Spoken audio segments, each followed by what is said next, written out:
vous êtes le héros. Il y a quelques, il y a quelques vidéos en français sur YouTube de personnes qui ont fait des lectures de livres dont vous êtes le héros en ASMR, notamment Lio ASMR. Il y a également une vidéo de Mélilotte qui est très sympa également avec une aventure de l'œil noir. Et donc dans la suite de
le sorcier lui-même disposerait d'un puissant pouvoir. Certains le décrivent comme un vieillard, d'autres comme un jeune homme. D'après certains villageois, son pouvoir lui viendrait d'un jeu de cartes magique, mais d'autres prétendent que sa force réside dans les gants de soie noire qu'il porte en permanence. L'accès à la montagne est gardé, paraît-il, par des gobelins au visage constellé de verrues, des créatures stupides qui ne pensent qu'à manger et à boire. À mesure qu'on avance à l'intérieur, les créatures deviennent plus redoutables. Pour atteindre les salles intérieures, il faut franchir une rivière. Il y a un bac qui la traverse régulièrement, mais le passeur, à ce qu'on dit, tient à recevoir le prix de ses services, et il convient donc de se munir d'une pièce d'or pour le voyage. Inscrivez-la sur votre feuille d'aventure. Ah, chouette, j'ai déjà de la thune. C'est pas beaucoup une pièce d'or. Les gens du cru vous conseillent également de dresser une bonne carte au fur et à mesure de vos déambulations, car sans cela vous seriez irrémédiablement perdu au cœur de la montagne. Chouette. Quand arrive enfin le jour du départ, tout le village vient vous souhaiter un voyage sans encombre. Beaucoup de femmes, ainsi que des enfants et des vieillards ont la larme à l'œil. Vous ne pouvez pas vous empêcher de vous demander si ce ne sont pas des larmes de tristesse versées par des yeux qui ne vous reverront plus jamais vivant. Et maintenant, tournez la page. Bon je vais quand même prendre quelques petites notes parce que mine de rien, les rumeurs, on sait jamais. Donc le sorcier pourrait tirer ses pouvoirs d'un jeu de cartes. Peut-être qu'il joue à Magic. Ou alors des gants. Et des gants de soie noire. Mais pourquoi pas. Bon. On a quand même déjà des préjugés sur les gobelins. C'est quand même pas très sympa. Ça se trouve, ils sont charmants. Et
Et là par contre il me bat, donc il faut que je note, ça va être mes premiers points de vie perdus.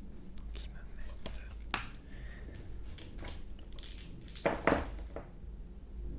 Ok, et là c'est bon, j'arrive à le battre. Donc j'ai battu le chef, et ensuite j'affronte le serviteur, ça va être plus facile. Bah je dis ça, mais en fait, on fait une égalité. Donc là il reste plus qu'un point d'endurance sur le serviteur. Et c'est bon, j'arrive à le battre facilement. Alors comme j'ai gagné, je vais au 21. 372. Je vais au 21. Alors, est-ce que je vais au moins obtenir quelque chose de cet affrontement, à part avoir perdu 2 points de vie? Alors, le sang verdâtre des orques morts s'écoule de leur corps en dégageant une odeur repoussante. Vous contournez les cadavres et vous examinez le coffre. Ah oui, c'est vrai qu'il y avait un coffre dans la pièce. Il est solide, fait de chêne et de fer et bien fermé. Vous pouvez essayer de briser la serrure à l'aide de votre épée. Rendez-vous alors au 339 ou le laisser et sortir par la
les os de rat qui restent au fond de la marmite de soupe.